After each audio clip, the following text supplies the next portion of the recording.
what is the bondage of sin?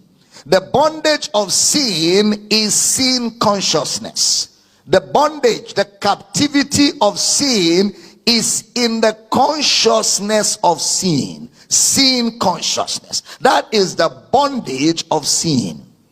And Jesus has freed us from the consciousness of sin. Hebrews the 10th chapter, the 3rd and the 4th verse. Hebrews chapter 10 verse 3 and 4, PJ.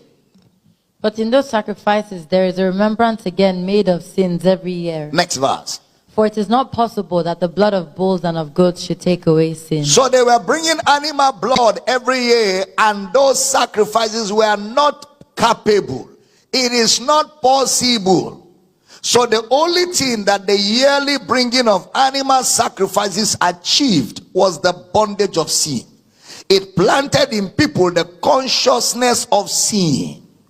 In bringing the animal sacrifices, there was a remembrance. And by reason of that remembrance, there was a consciousness. Even though the animal blood could not take away sins, but it made the people bound to sin. That is why confessing sin does not free you from sin. It makes you conscious of sin. Because confessing sin today is like bringing that animal every year to the high priest for sacrifice, which made the people remember their state of sin. Put it up again for me. Hebrews chapter 10 verse 3 and 4, PJ. But in those sacrifices there is a remembrance again made of sins every year. Next verse. For it is not possible that the blood of bulls and of goats should take away sin. Next verse. Wherefore when he cometh into the world, he saith, Sacrifice and offering thou wouldest not, but a body hast thou prepared me. When Jesus showed up, he said, sacrifices and offering is not God's delight. God was not looking for animals to be killed. That's economic waste. God wasn't asking anybody to kill any animal.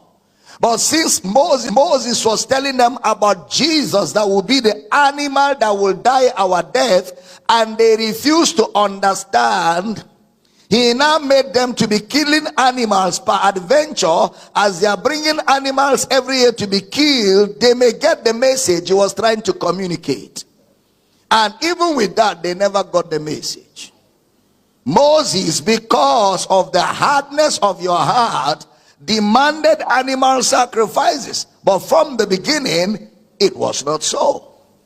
There was no power in bringing animals to offer. There was nothing in it. In fact, give me that Hebrews chapter 10 verse 1 and 2, PJ. Hebrews 10 1 and 2.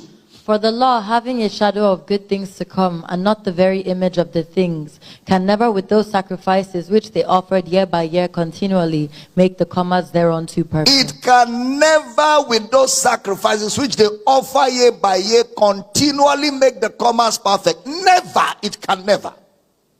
So there was nothing in it. Like somebody confessing sin and crying. It does not have any value in the presence of God.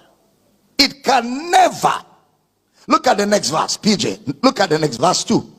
For then would they not have ceased to be offered, because that the worshippers once purged should have had no more conscience of sin. If there was power in the animal sacrifice, the worshippers once purged should have had no more conscience of sins. So in the bringing of the animal was the bondage of sin, because the bondage of sin was that it produced in them a consciousness of sin, even though it could never set them free from it.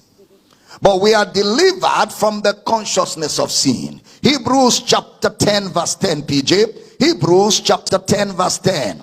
By the which will we are sanctified through the offering of the body of Jesus Christ once for all. In our case, we are sanctified once and for all in one death, burial, and resurrection. We don't have to bring animals. So since we don't have to bring animals, we don't have to confess sins.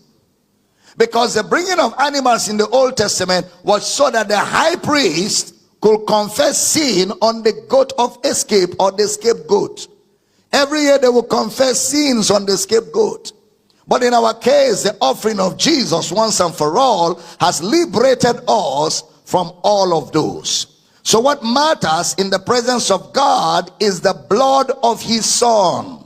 That's what matters. Exagorazo. Christ has been punished for us.